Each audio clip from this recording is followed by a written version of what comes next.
On a bumper edition of Flickering Dreams tonight, we have the following films to review. The Boys in the Boat, directed by George Clooney, which I'm in. Poor Things, the latest from Yorgos Lanthimos, starring Emma Stone. Night Swim, a rather dodgy horror film. Society of the Snow, J.A. Bayona's latest adventure drama. Foe, a science fiction film set in the near future. The Goldfinger, like The Wolf of Wall Street, but set in Hong Kong. And Good Grief, streaming on Netflix, a drama come romance come comedy of sorts. And in any other business, we look at the Golden Globes results from last Sunday and look forwards to both the SAG Awards and the nominations thereof, and also the BAFTA Rising Star nominations. That's all on Flickering Dreams.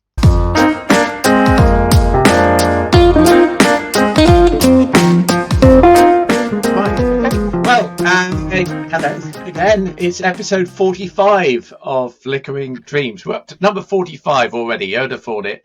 And we got an absolutely packed show tonight. We're starting off with a film that I'm in. George Clooney's film, The Boys in the Boat. And this tells the story of a ragtag junior team from Washington University. That's Washington State University. So over on the west side of America. And their attempts in order to get access and win their heats in order to get to the Olympic Games. Here's a clip. They're announcing the team today. Are you going to make it? We rode out of need. Come on, boys! The need to stay in school. The need to eat. To sleep. We gotta keep these right, as long as we stay on the team. Washington Huskies coach is bringing an inexperienced boat to competition. They said we couldn't compete with the richest schools in the nation. The Washington boat is taking the lead. Washington has done it! I got 9 seconds under the course record. Olympic year this year. Olympic year? I didn't realize. That bunch of kids rode like no one else that's ever come through here. So, there's rowing. There's an awful lot of rowing. Andy, you've seen this one. Do you want to kick off with comments? Yeah, sure. I enjoyed it right from the start. I thought it had a Chariots of Fire vibe going on. It just needed the Vangelis score, really, over the scenes of the rowing. But I did think Alexandra Desplat provided a wonderful, lively, jaunty score. I need to apologise, Bob, that I missed your starring appearance. I blinked at that given moment. I was concentrating all the way through looking out for you. I'm so sorry. It's a little bit inevitable. I knew the story. If you know this, I think even if you don't know the story, you're probably going to guess where this is going. But I think given, the best films that tell true stories are those that still keep you in suspense. And I'm thinking of Apollo 13 and films like that. And this was one of those. I really enjoyed it. I just thought it was a lovely, pleasant way to spend a couple of hours at the cinema, telling a really good story. It was nice to see the Führer being kissed off at the end.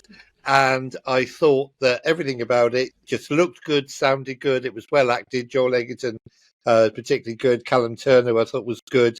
I thought Hadley Robinson was very good as well. So overall, an enjoyable experience with a Chariots of Fire vibe. Chariots of Fire on water. Very entertaining, very nicely done. Nice period piece. Yeah. You've seen this as well, I think. Yeah. I'm a sucker for anything that's got sports in it. I think I prefer to watch it than participate, so that might have something to do with it. Amen to that. But I was enthralled. Sometimes you get these unlimited screens. You're like, I feel like I'm going to doze off. It sounds a little bit wishy-washy, but I was glued to the screen all the way through. I did spot you. Yes. My friend thought I was insane when I'm going, it's Bob! No, Bob! She's like, where? I was like, you missed it. It's fine. It's gone. Missed it. Carry on. Gone. Yeah. But I was just on board with it all. As you say, very well acted. I love Joel Edgerton anyway. Think he's very good, and Callum Turner, like you say, the chemistry with everyone on screen was just fantastic. And I found all the sort of boat races, from when you get into like the last third of the film, just like everything was like adrenaline, and I thought they made it really, engage with the audience, and there were so many, great points at that, and I was a bit sad there weren't more people in the screen, but everyone was enthralled. Yeah. So Good. really enjoyed that. Okay, Scott, did you see this one or not? Unfortunately, I didn't manage to see this one this week, but I'll try it the weekend. You didn't either, so no, I'm afraid not. I'm sorry. So, so you have to watch out for me when you do see it. All right, I'm about 90 minutes in. I'm wearing like a white lab coat, and I'm giving $1 of donation to what's his name, Tom Very, who's the actor who's playing one of the team collecting it. So. But that was my starring moment. I must be on screen for maybe 3 or 4 seconds. So, I mean, lots of time to catch me. But no excuse. Yeah. No, I thought it was a really nice film. I think it's one of those films where when people say they don't make films like that anymore, well, they do, and this is kind of it. One that I think particularly the older sort of population are going to enjoy going to see. I think it's going to do very good business at the box office as a result of that. I mean, if I'm being critical about my own films, I think some of the dialogue was a little bit naff. There's one scene in particular where Ulrichsen, the coach, played by Joel Egerton, is sitting on his porch staring glumly across the river saying, "I'm not sure I like the view anymore." And then his scantily clad wife kind of comes out the door and says, I can show you a view that you will like," and kind of drops her nightie out the door and goes and think, oh no, please no. Matron. Oh, matron, exactly. Yeah, and then stuff ensues, just like in Poor Things. Yeah, I'm going to say she'd wandered off the set of Poor Things, obviously. Yeah, you wandered off the set of Poor Things into this film. Yeah, we'll talk about Poor Things in a minute. So there was a bit like that, and I thought the story. I mean, if you're after a thrill-seeking story, it was very predictable and linear, as you were saying, Andy. About the biggest amount of tension was due to a stomach upset, and that's kind of as intense as the plot got. Yeah. So I thought it was very good. I mean, the production design I thought was superb, and having been on the set and seen it personally, it was extraordinary. Like I was a Photoshop owner in this thing. And this set was built in a quarry north of Swindon, the whole New York set, or city set. I'm not sure it was New York, actually. And the whole of my Photoshop inside was beautiful. It had dozens and dozens of 1930s cameras on the shelf and photo accessories. The whole shop was just done out beautifully. And you don't see any of that, right? All you see is me in the doorway giving the guy $1. Yet they'd done the whole of that. Presumably, they kind of built this city in the middle of this quarry in case they needed to use it for any other shots when Gorgeous George came along and said, "Oh, I think we ought to have this $1 handed over inside the Photoshop or whatever." But the attention to detail of that sort of thing is wonderful. So that was good. And I actually got to rehearse that scene with George Clooney, which is kind of my claim to fame, like when the guy is shaking my hand and saying thank you for your $1. I did that with George Clooney. George Clooney was shaking my hand saying thank you Dr. Bob for Flickering Dreams. No, he didn't say that, but he might have done. So it was a great experience. Absolutely loved it. Scores on the doors for the boys in the boat then. Emma, let's start with you. I gave it a 4.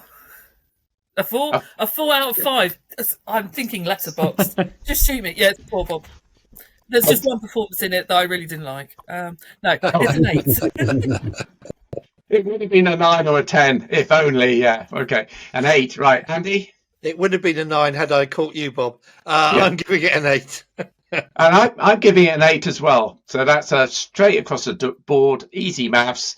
A Flickering Dreams score of 8 out of 10 for George Clooney's The Boys in the Boat, which makes it a Chariots of Fire splashy hit. Okay, good stuff. We're going to move on now to something completely different, right? I mean, you could happily take your parents or your grandparents to go and see The Boys in the Boat. Poor Things Not so much. Okay. Scott, can you introduce that to us, please? I can certainly try to. So, Poor Things. Poor Things, it's a Frankenstein story with a difference. Here's a clip. Where did she come from? I shall. For it is a happy tale. I am Bella Baxter, and there is a world to enjoy, circumnavigate. It is the goal of all to progress, grow. A woman plotting her course to freedom.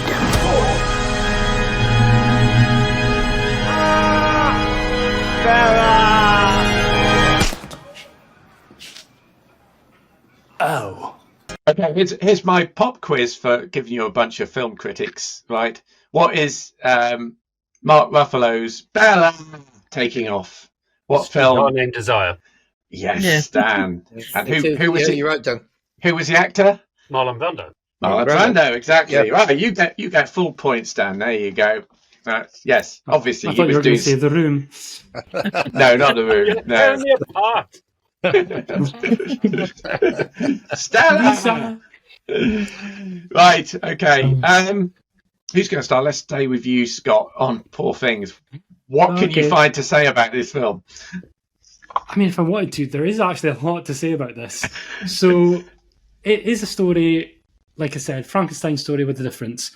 We first meet Emma Stone's character, Bella, when she is, well, we see her in a younger state, but what we learn is that she has the mind of a child.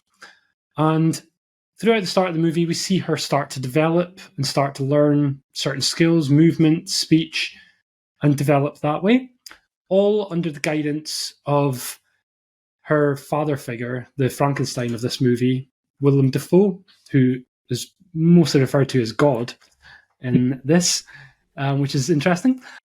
And then as the story develops, we see her being influenced by a number of different men who all want to own her in a certain way, or certainly influence the way that she behaves.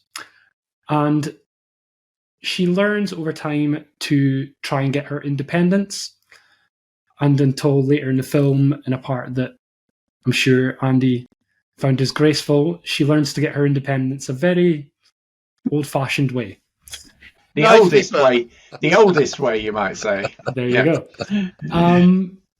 This film is by Yorgos Lanthimos, who we know from his previous work on things like Lobster, Killing of a Sacred Deer, The Favourite. He makes weird movies.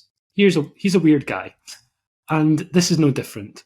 The way he puts it together is beautiful, though. The sound and music, amazing. Costumes, hair, makeup, set design, everything looks amazing. The cinematography, there's a lot of what's it called again? Is it like fisheye cam? Oh, yeah, fisheye lenses. Fisheye lenses. There's a lot of that going on in various colours and lighting. And in so many ways, you can watch it and think that's just stunning.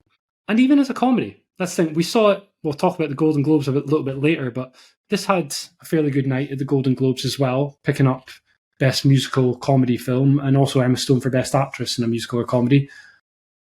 I can see it for actress at least. The performances are brilliant. We've got Emma Stone that I mentioned. We've got Willem Dafoe that I mentioned, and also one of the guys that she's with a lot of this movie as well is played by Mark Ruffalo, who I'll probably say the lesser of the three performances, but also still very good. There are parts. What was with that accent he had? I don't know where it was supposed to be. It was I thought it was all over the place. British accent, but yeah, I mean, I don't see him winning many awards with that accent, I'm afraid. He has been getting more nominations than Willem Dafoe has, which I'm a bit surprised out of the two of them. But yeah, I don't know. As a comedy, I liked a lot of it. There's some bits that didn't always work for me, but I did find it funny on numerous occasions. There was no walkouts in my cinema, which I was surprised with. And it was pretty much full as well for this unlimited screening. But yeah, it's one of those where I came back and I was like, did I like that? Did I understand that? I'm not quite sure. I've spent the last 24 hours thinking about it, trying to work out where I stand with it. And I'm still not 100% what my rating is. And I will allow myself to change my mind after this because I'm still not 100% sure. Yeah. But I'm very curious because I expect there's going to be lots of different opinions on this one. I think so, yeah. Emma, you saw it as well? I did. Yeah, we had a packed screening as well. No walkouts, which I was very surprised about. I think it must just be the clientele in Western over Bristol, because if it had been in Bristol, I know who would have walked out. And again, as Scott said, I was like, do I hate this film? Do I love this film? I genuinely don't know. I found myself struggling a little bit at the beginning, but once Emma Stone really got her momentum and you see her character development and just the way she goes about things, I was more on board. But just everything was mental. I'm genuinely not sure I really knew what the film was trying to do, but I did enjoy it. I thought the acting was very good. I just particularly loved the way that it just sought out all the character stories and, you know, whether they get their comeuppance or, you know, they're happy ever after, things like that. And I actually found it to be quite well-rounded in that way. I was a little bit sad. It constitutes spoilers so much, but there was one thing at the end that I was a bit sad didn't happen. But as far as everything else goes, I will text you individually afterwards. Yeah, text us. Yeah, please put it on our Oh yeah, individually. Yes, because. I won't spoil it for Dan. I'm gutted I haven't seen this. Yes, it is a cinema experience, I have to say. Yeah. I mean, the entire thing looked beautiful. I mean, the colour palette just constantly changing, and some of the scenes, like I say, I would admit a lot of it probably went over my head, but I enjoyed watching it. Andy, I think you may have a different view of this film. But... Well, look, I enjoyed the first 45 minutes. I enjoyed the last half hour. I felt it dragged in the middle simply because there was too much sex and it got repetitive, and I found that a bit boring. Other than that, I quite enjoyed it. One of my problems is that with a film is when I find myself thinking too much about other films while I'm watching a film. So I was thinking of Frankenstein. I was thinking of The Island of Dr. Moreau. I was actually half expecting the name Terry Pratchett to appear during the end credits because I was thinking of The Adventures of Baron Munchausen with the look of the set design. It really did remind me of a lot of Pratchett's work in that. I was also thinking of Todd Browning's Shrieks from 1936, which is arguably the most shocking horror film of all time, where he used real circus freaks for his cast. So I enjoyed the horror element of the story. I enjoyed the last half hour. I enjoyed what happened at the end to a certain character, but I just thought, honestly, too much unnecessary sex for my liking. I thought it was too long. So I thought there were two films in there from my point of view. One a horror film, the other a film about character development, both of which were fine, but it dragged in the middle for me. And there you are, I'm being completely honest. Yeah. But Emma's great. Emma's great. I mean, yes, I would agree with a lot of what you said there, Andy, actually. I think it is 10 or 15 minutes too long. And some of that middle section, I started getting a bit about the film in the middle section, I have to say. But Emma Stone is, I mean, I've seen it described as a brave performance, which normally means that you're exposing something psychologically you're exposing yourself, or physically you're exposing yourself, and she basically did both at the same time. I mean, there's not much of Emma Stone you did not see in this film. There was various additional chapters written for the Kama Sutra as in the middle of the film. So, yeah, I thought it was a fascinating film. But I think in terms of the history of film, I think this is one that people will look at and say, bloody hell, that was something else. And in many ways, I described it as an 18 certificate version of Saltburn in terms of its kind of positioning and its shock horror. And I think that's kind of if you're selling it to somebody to go say, is this person going to like going to see Poor Things? Say, did you like going to see Saltburn? Well, take Saltburn and just wind it up to 11, and you might be about there. And you mentioned the colour. I thought it was really interesting that all the scenes inside the house were in beautiful, crisp black and white, and we only actually went into colour when we went outside the house and she started to develop, and the whole thing was a bit kind of Wizard of Oz to me, I think, when we went to Lisbon. And it was a real odd setting, wasn't it? Because it was Victorian era, but it was kind of steampunk Victorian era, and Lisbon had these flying trams going around on. That's where the Terry Pratchett thing comes in, and the Adventures of Baron Munchausen. I kept thinking about the look and design of that film. Yes, I was thinking it looks very Terry Gilliam, actually. Oh, you know what? I keep saying the wrong Terry. Oh, you mean Terry Gilliam? You mean Terry Gilliam? Yes. Because I was looking at that. That's a senior moment. Sorry. Yeah. I haven't seen the film yet, and I can't wait to see it because I'm a huge fan of Yorgos. Sorry, Terry Gilliam. It is very. That's a senior moment. It is very Terry Gilliam. It is very much Adventures of Baron Munchausen. Yeah. I mean, that boat very much Time Bandits. You think of the scene with the scene on the boat in Time Bandits. Yeah. So I do apologise, Terry Gilliam. Yes. Yeah. Okay. Let's do scores on the doors. I feel like in introducing the scores on the doors, we ought to have a little bit of that score to introduce it, like well, really odd score. Scott, marks out of 10, which you can change later. You know what? I'm going to be positive here. I'm going to say 8 out of 10. Okay. Andy? 6 for me, Bob. 6. Emma? It's a 7 from me. And I'm giving it an 8 as well. So that's... I could do maths that quickly in my head. 29 divided by... It's a 4 times table, isn't it? 7. 7.25. 7.25, yeah, not 7.2. 7.25 for the Flickering Dreams score, yeah. You see, we had easy maths for the boys in the boat, not so much for Poor Things, yeah.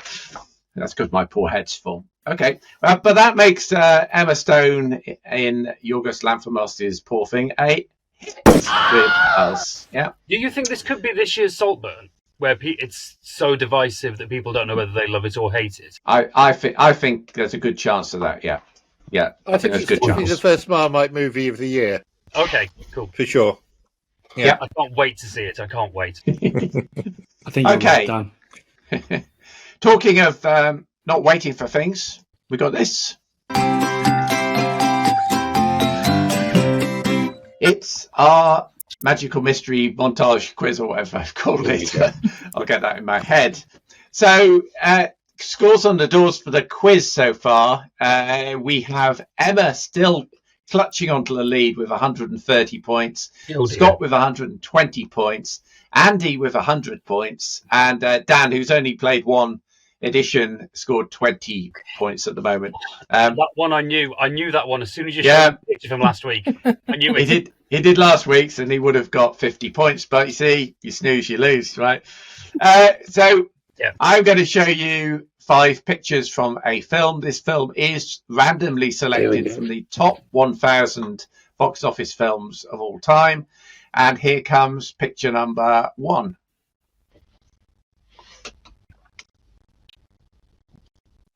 Oh, I know it. I know this. Yeah, I do too. I've committed to an answer. It's.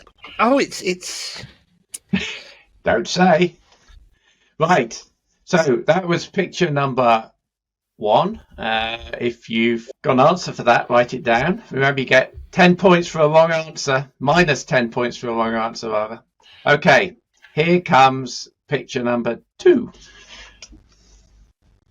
Yes. Yes, easy. Okay. I think you're all pretty certain, but here we go. Picture number 3.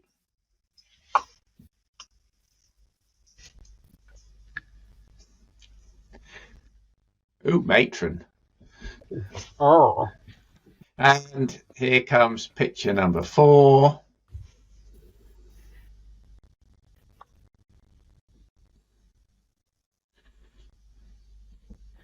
The anxiety is much easier when I know it early on. Like, get down to these numbers and I start to panic. Yeah, the irritable bowel syndrome calms down. The heart stops racing. And here comes picture number 5.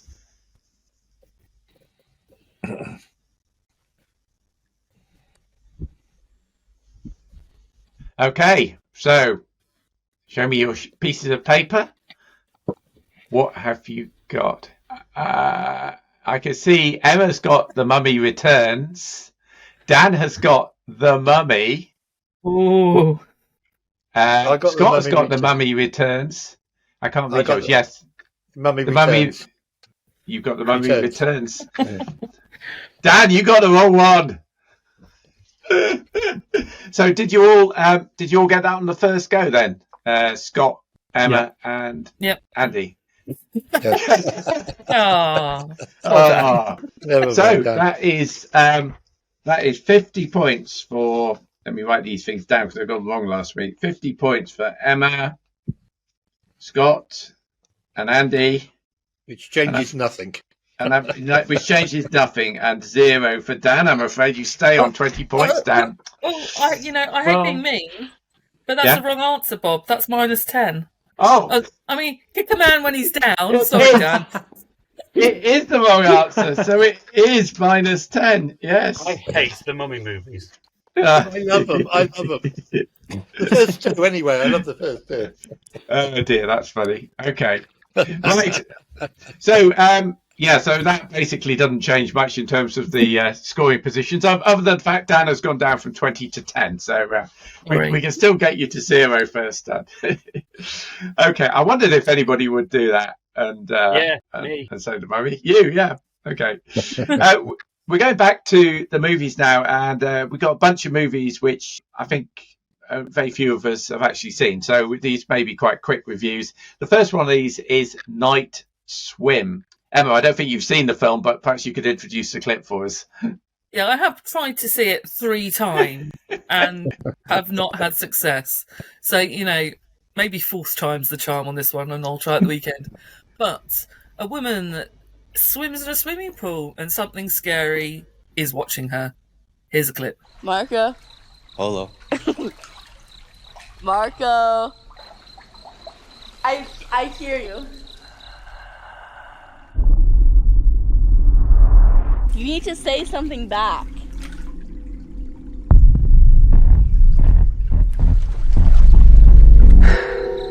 Ronan, Marco.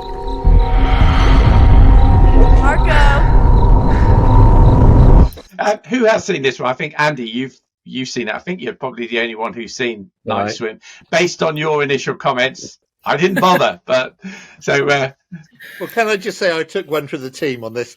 I have seen scarier things floating on the surface of my local swimming pool. I've got to be honest.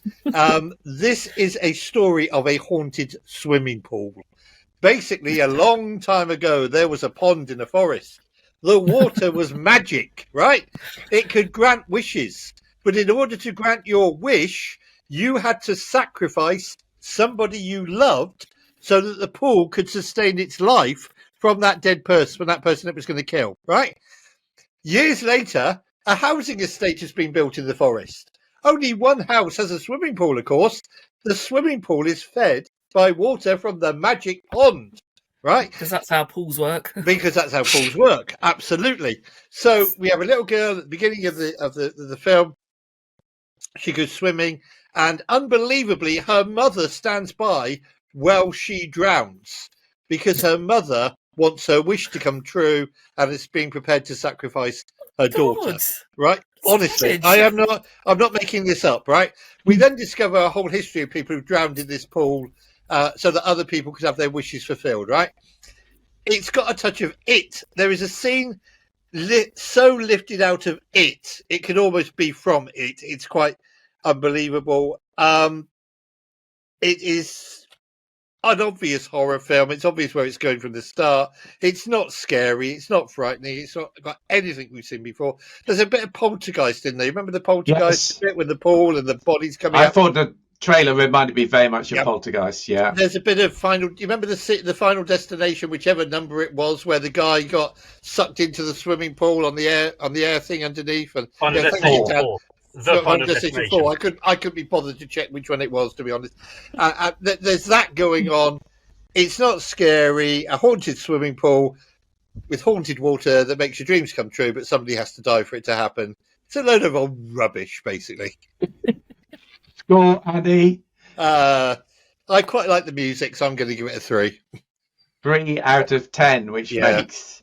What's it called? Night Swim.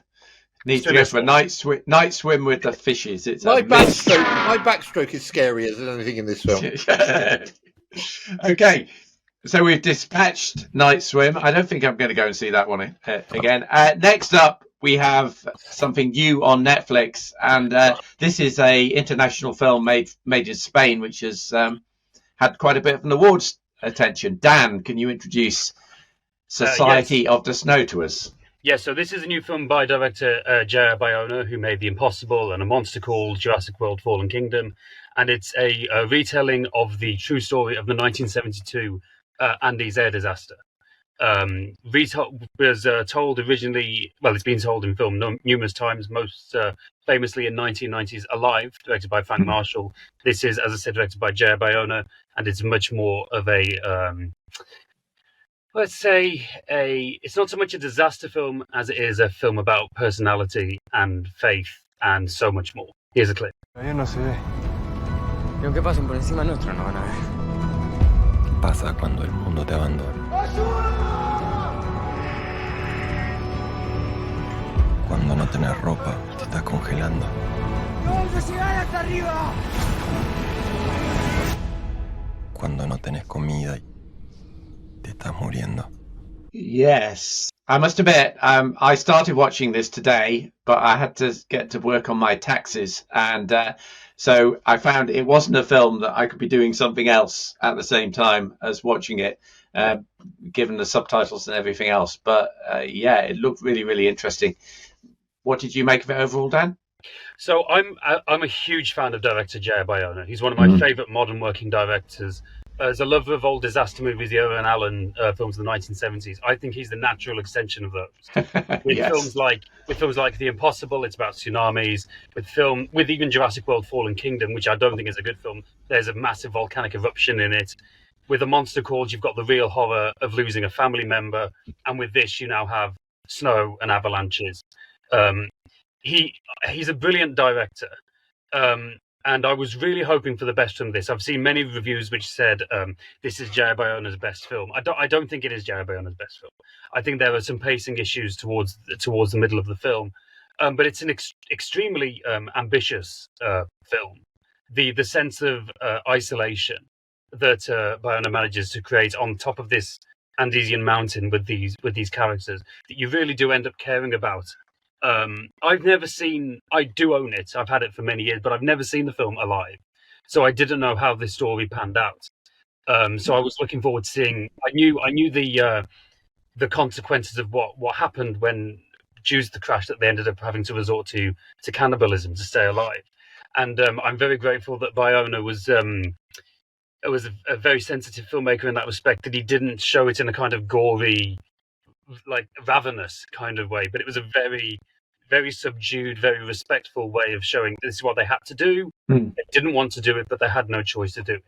And it's really a film about just really doing everything you possibly can to survive. It's a fascinating story, and I think Bayona, he's done a very, very good job with it. I think at 2 hours and 20 minutes, it is a bit too long. I think maybe it could have worked better as maybe a 2-part miniseries or something, rather than a full length, because it's so oppressive in its isolation and its miserable nature with these characters that you really do end up liking, but they just end up you slowly being picked off one by one by the elements. It's such an ordeal to watch all the way through. But that is usually the case with Bayona's work, with The Impossible and especially A Monster Calls, which ripped my heart out when I saw it. I think that was my number 2 film of that year. My number 1. A Monster Calls. Yeah, it was. I thought it was a wonderful piece of work. Yeah, I lost my dad when I was 10 to cancer, so that film spoke to me on a huge level. I'm sure. But he's a phenomenal filmmaker. I just wish that it had been a bit tighter in the middle. There's a bit where the characters try and leave the debris of the plane crash and go off to the other side of the mountains to try and find the tail to get a battery that's required for communication purposes. And they do it several times. And I understand that that's the story. It just felt a bit repetitive to me. I cared much more about the characters and the ordeals, both physically and psychologically, they were going through. But it's a good film. It's just not, as many people said, Bayona's best film by some distance. But I still enjoyed it. I still thought it was a very good film. Yeah, as I said, I didn't get to see the whole film, but I saw the beginning of the film, and boy, oh boy, that plane crash is something else in terms of the way he's filmed that. I mean, I've seen plane crashes in Hollywood before, like Castaway, for example, and they ain't anything like that. That really kind of brings it home to you, just the sort of terror of going through the process. So I thought that was really good, and I think the psychological elements of it were really being worked very, very well. So as I said, I just couldn't do something else and watch this film. I'm going to carve out time to actually watch it. Yeah, it definitely requires your full attention because, as I say, because of the nature of the story and how ruthless it is in it, the way it treats its characters. Obviously, as I said, it's a true story. Characters are gone, like on a split second. You think, oh, they were okay just now, and now an avalanche has hit the plane, and now 6 of them have been wiped out. Yeah, it's a real shock to the senses when that happens, because there are moments of great elation when you think, oh, they finally managed to do something. They finally, they might have cracked how to do this. And then Mother Nature will just strike back and say, not on my watch. Nope, not on my watch. No. Has anyone else seen this film? I've seen this one too. Oh, you've seen it well. Scott, do you want anything to add? Not much, really. You sort of covered it there, Bob. Opening plane crash, amazing. Some gruesome imagery, not a film to be taken lightly if you're a bit squeamish. So, yeah, enjoyed that. And as Dan said, I think I would have liked to see more on the psychological side of it. We do get some, and the moral aspects of what they have to do to survive. As much as I enjoyed this, and like Dan, I'm a big fan of J. Bayona, Monster Calls, I love it. Impossible, both those films make me cry whenever I've watched it. With this one, I felt like, because I've seen Alive and I knew the story, I'm not sure it did quite enough different to warrant the existence of the film so much. I know he focused on a different character to be the main character in this one, but the story is essentially the story, and I don't know how he would have went about doing something different with it, but for me it was just a little bit too similar to Alive to make me fully invested. And I think with that time span as well, of how long the running time is, I wouldn't say I was bored, but I was getting close to being bored in a few scenes. But overall, it's a good film, but yes, certainly nowhere near his best. I actually remember reading the book of this before I saw any of the films, and the book was really gripping. Yeah. And once you've kind of got the mental images in your head from the book, it's difficult to actually not see them, as it were, when you watch the films. But yeah, okay. Scores on the doors. Dan. I give this a 7. 7. Scott? I'll match that. 7 out of 10. 7 out of 10. I don't think I'm going to score it because I haven't watched the whole thing through. So I would be round about a 7 or an 8, I think, from what I saw. So we'll stick with your two scores and make that a Flickering Dreams score of 7.0 for Society of the Snow, which makes it a hit. Let's take a look now at the box office top 10.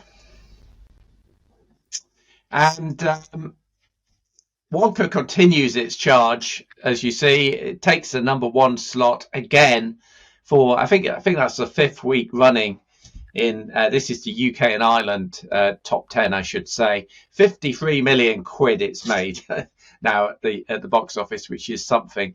One Life that we gave a big thumbs up to last week in Flickering Dreams. That's at number 2. Made over £3 million. Certainly pulling in an audience for that. Priscilla, which I think we also reviewed that last week. Second week in the chart as well. Doing well at number 3. And number 4, Andy's favourite film, Anyone But You. It's third week in the charts at number 4. And that's made over £3 million as well, so not doing bad. Aquaman. Who is continuing to go and see Aquaman, despite the fact that we tell them not to? That's it.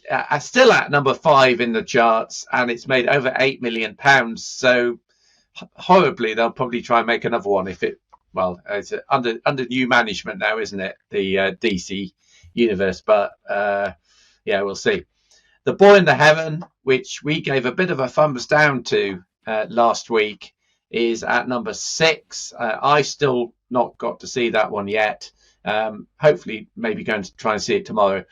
It's made over £3 million, which for a Japanese animation is pretty good going, isn't it? In the UK.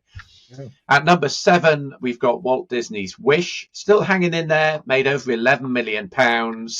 That's at number 7. Been 7 weeks in the chart. I thought after the schools went back, that one might drop off pretty quickly, but still hanging in there.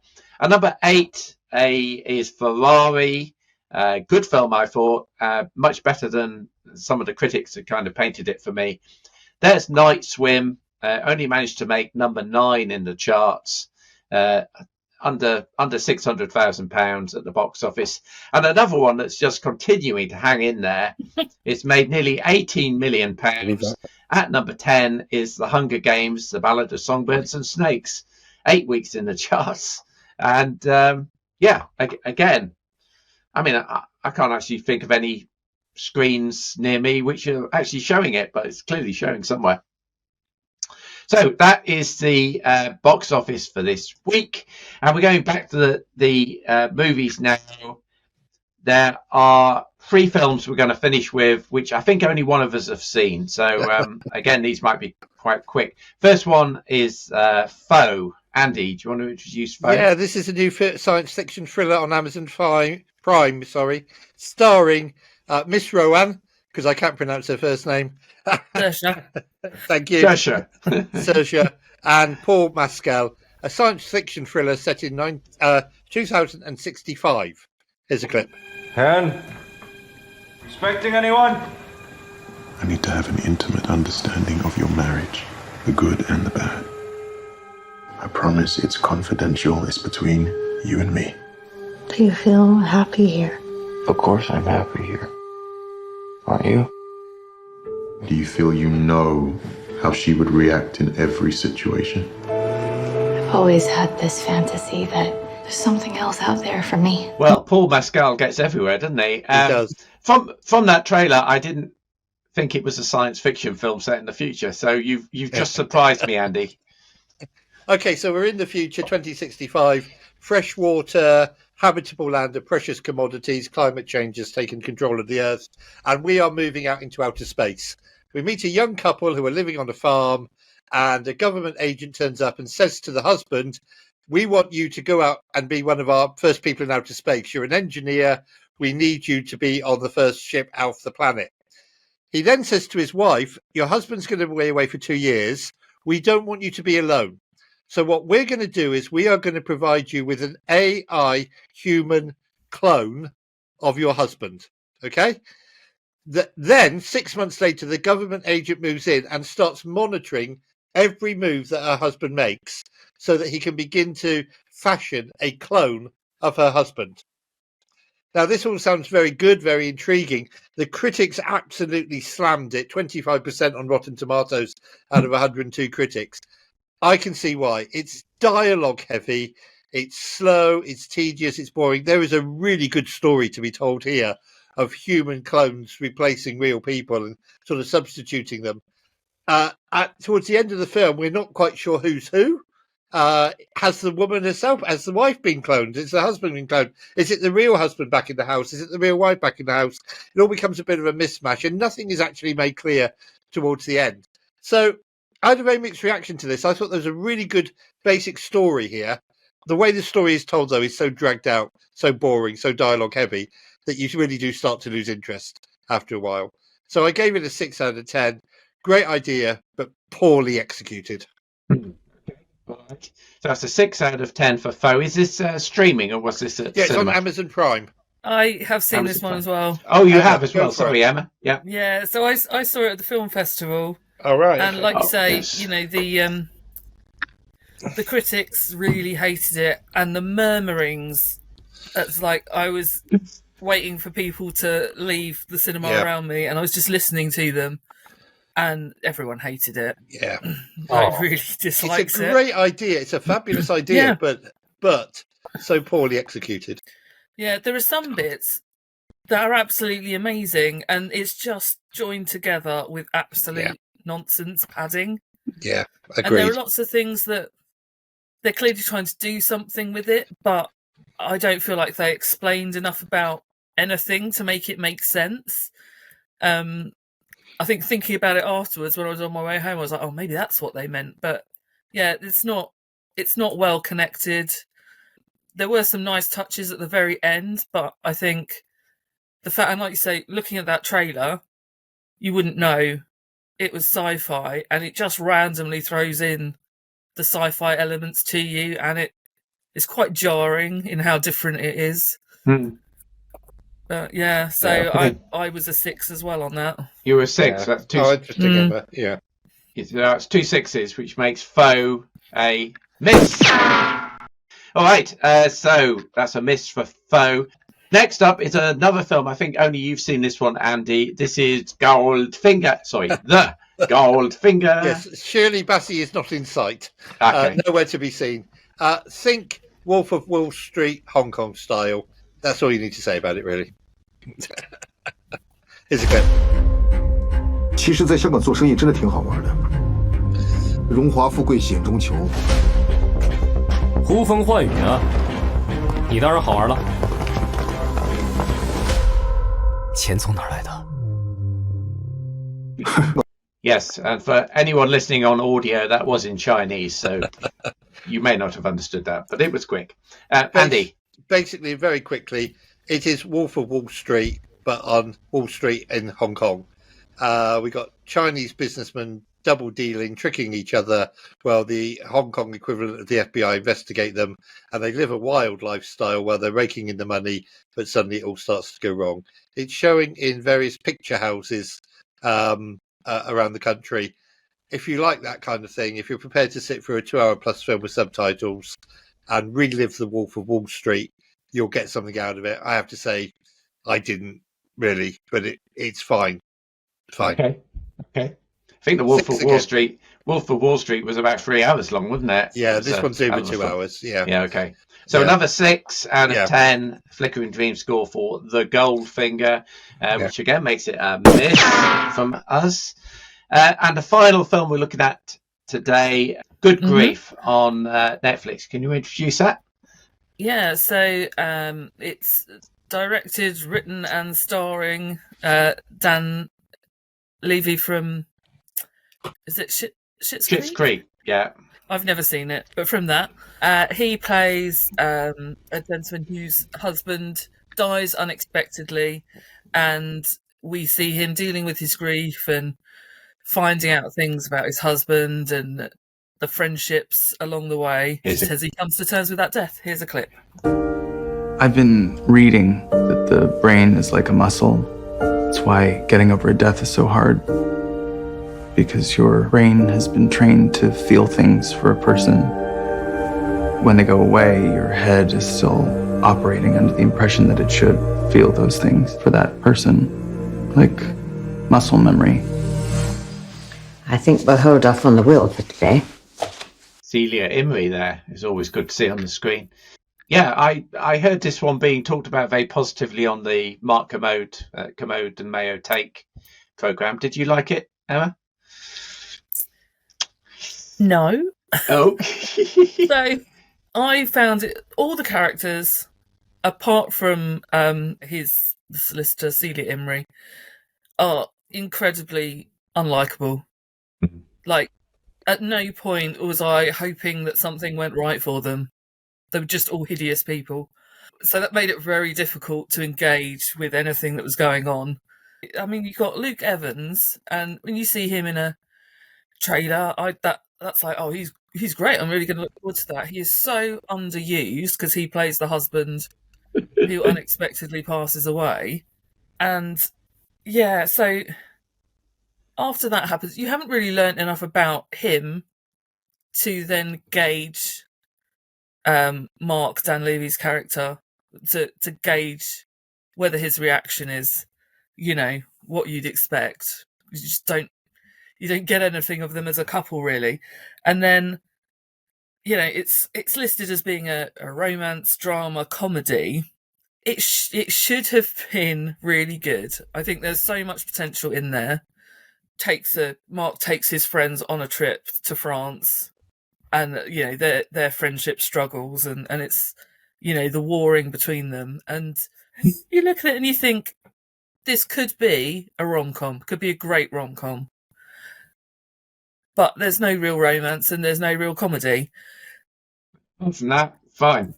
Yeah, I think it didn't know which, those three genres don't really go together in that way, I don't think, in this story. And I think they needed to commit to either just making it a drama or making it a rom-com. And all of those actors can do rom-com. That's definitely, it's strong in their wheelhouse of acting. So I think it really missed a beat by not taking it in that direction. As I say, lots of potential, but I only gave it a 5.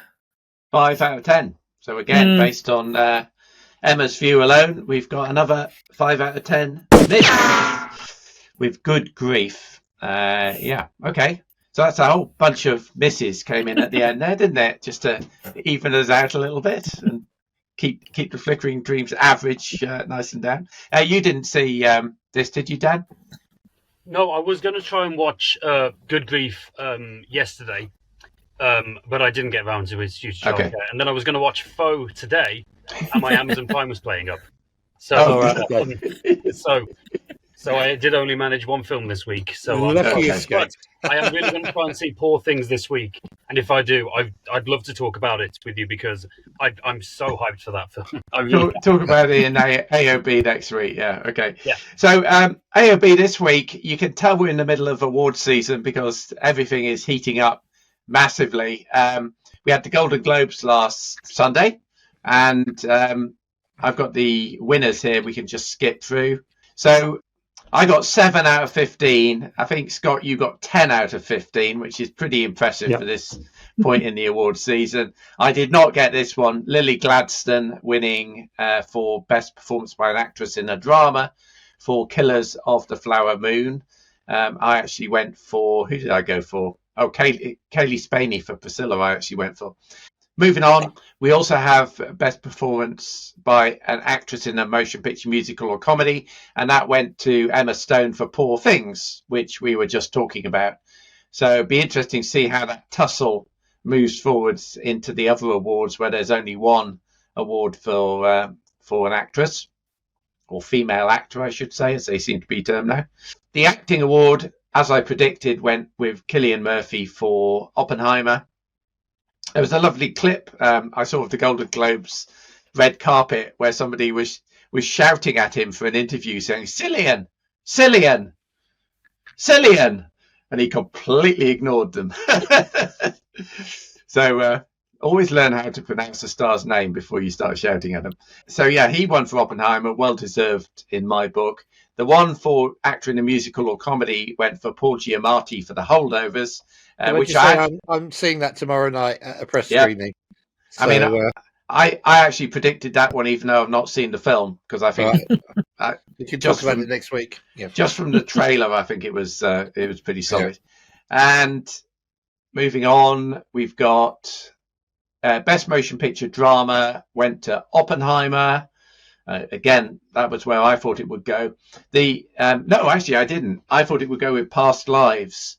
I think if somebody went away very, very unhappy from Sunday night, it would have been Celine Song, because a lot of the awards I thought would have gone to Past Lives did not. In fact, I don't think Past Lives won a single award on the night, which was a bit of a crime, I thought. And the best motion picture musical or comedy went to Poor Things, which we just talked about. So the awards guys at the Golden Globes clearly liked it. I think a lot of people really wanted Barbie to win that, but it obviously did not. And what May December is doing on there as a musical or comedy, who knows, right? But there it is. Moving on, we got Best Director, which went with the Best Film, with Christopher Nolan for Oppenheimer. Cinematic and box office achievement, no surprise there, went with Barbie for its $1.4 billion at the box office. And I don't think that was a surprise for anybody. The Best Screenplay went to Justine Triet and Arthur Harari for Anatomy of a Fall, which was a bit of a surprise for me. I thought it was a really good screenplay, but I think I thought it might go to Past Lives again for that. So Celine Song again lucked out. And Best Supporting Actor went to Robert Downey Jr. for Oppenheimer. Again, that's where I thought it would go. And Best Supporting Actress went to Divine Joy Randolph for The Holdovers. And again, I've not seen that, but everybody who's seen the film seems to be saying that was a good choice. Finally, on the music ones, Ludwig Göransson won for Oppenheimer. The Best Picture non-English language was Anatomy of a Fall, which again is a real kick in the teeth for Past Lives. I thought Past Lives might not get that because they'd won Best Film, but no, actually, they did win Best Film, nor did they win Best International Film. So that was a surprise. The Best Original Song they gave to Barbie for What Was I Made For, which for me is the wrong song to pick. Good song, but I think the one that everybody dances out the cinema to is Dance the Night Away by Dua Lipa. So, and the Best Picture animated film went to The Boy and the Heron, which again I think is a kick in the face for Spider-Man Across the Spider-Verse. But Emma's shaking her head, and I think Scott will shake their head. But I'm a bit surprised that didn't win. But there you go. So that's the Golden Globes. Also out today are two more awards shortlists. There's the SAG Awards announced. This is one of the worst awards in history for punctuation, because obviously Screen Actors Guild should have an apostrophe in it, and it doesn't. I've never understood that. Completely bonkers. But these are the nominations. These came out literally today. Outstanding performance by a male actor. Bradley Cooper for Maestro, Colman Domingo for Rustin. Again, good to see that on the list. We kind of predicted that might get some awards attention on Flickering Dreams. Paul Giamatti for The Holdovers, Cillian Murphy for Oppenheimer, and Jeffrey Wright for American Fiction. So in this one, we got Paul Giamatti head to head with Cillian Murphy. So that is quite a battle royale, isn't it? In terms of the female acting awards, we've got Annette Bening for Naiad. I still haven't seen Naiad, by the way, the swimming movie, which it seems to have featured very strongly for both Annette Bening and Jodie Foster in the acting awards. I really must carve out time to watch it. Lily Gladstone for Killers of the Flower Moon, Carey Mulligan for Maestro, Margot Robbie for Barbie, and Emma Stone for Poor Things. So there we've got Emma Stone and Lily Gladstone up against each other, which again will be interesting to watch. I mean, it's worth noting that the SAG Awards have been a pretty reasonable prediction for the Oscars over the last few years. Some of these will be key to watch for. Best Supporting Actors, we got Sterling Brown for American Fiction. We haven't had American Fiction in the UK yet, have we? Nope. No. Not yet. Willem Dafoe for Poor Things, Robert De Niro for Killers of the Flower Moon, Robert Downey Jr. for Oppenheimer, and Ryan Gosling again for Barbie. So again, I think my money would be on Robert Downey Jr. for that, but we'll see. Female supporting role, we've got Emily Blunt for Oppenheimer, Danielle Brooks for The Colour Purple, which we've not seen in the UK yet, comes out later this month. Penelope Cruz for Ferrari, which I think is an interesting addition to the list. Jodie Foster for Naiad, and Divine Joy Randolph for The Holdovers again. And not many more of these because the SAG Awards are quite limited. This is one of the reasons I like the SAG Awards. because they actually award a whole ensemble cast for a motion picture. And the cast nominations this year are American Fiction, Barbie, The Color Purple, Killers of the Flower Moon, and Oppenheimer. So I think that's one that Barbie might stand a chance of winning, but we'll see. And the other interesting thing, which I've always said would make a great Oscar edition as well, is stunt ensemble for motion picture. And the nominations are Barbie, Guardians of the Galaxy Volume 3, Indiana Jones and the Dial of Destiny, John Wick Chapter 4, and Mission Impossible Dead Reckoning Part 1. So who knows with that? I mean, I think my money would go with Mission Impossible. Yeah. John Wick. John Wick, there you go. Okay, so all that excitement is coming up shortly. Andy's not excited because he doesn't like awards. No, I cannot begin to tell you how uninterested I am in award ceremonies. Is that Just right? wait, as Dr. Kermode says, wake me up when it's over. I honestly, when it comes to the Academy, we're talking about Academy that said Driving Miss Daisy was the best film that year. We're talking about the Academy that didn't give La La Land Best Picture. I knew that was No. coming up. I knew that was coming up. Wake me up when it's over. Just wake me up when it's over. Oh no! It did give Best Picture. Well, to they La La did, Land. and they took it away. They took it away again. Yeah. Okay. The final one to mention is the BAFTA Rising Star Award has been nominations have been announced, and this one's quite interesting because it's voted for by the great British public, so can go anywhere. I'll wake you up when it's over, Andy. Can I vote? Yeah, you can vote for this one. I'll vote for all of them. You can vote for all of them, then it won't matter. You won't count. The nominations for the Rising Star Award are Phoebe Dynevor, who's been in, probably best known for Bridgerton, and she's been in a few feature films as well, including that. Also up for nomination is Ayo Edebiri, who anybody who's been watching The Bear on Disney will know her very well. She was also April in Teenage Mutant Ninja Turtles. She was one of the two girls in Bottoms, and she was also in Theatre Camp, which I've not actually seen. So it's interesting to think which way the public will maybe vote in these. I think they'll vote for this guy, Jacob Elordi. He was obviously brilliant as Felix in Saltburn, and he was really good as Elvis in Priscilla. I've not seen Euphoria, the TV show, or The Kissing Booth, but I kind of think... Beg your pardon. He's also just been cast in Guillermo del Toro's Frankenstein in the lead role. Yes, he has. In the lead role of the monster? Of the monster. Or Really? Of the monster, yes, I believe so, yeah. Wow. That's an interesting piece of information. Okay.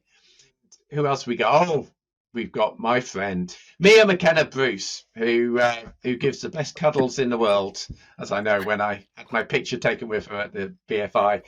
She was absolutely brilliant in How to Have Sex, and Last Train to Christmas she was in as well.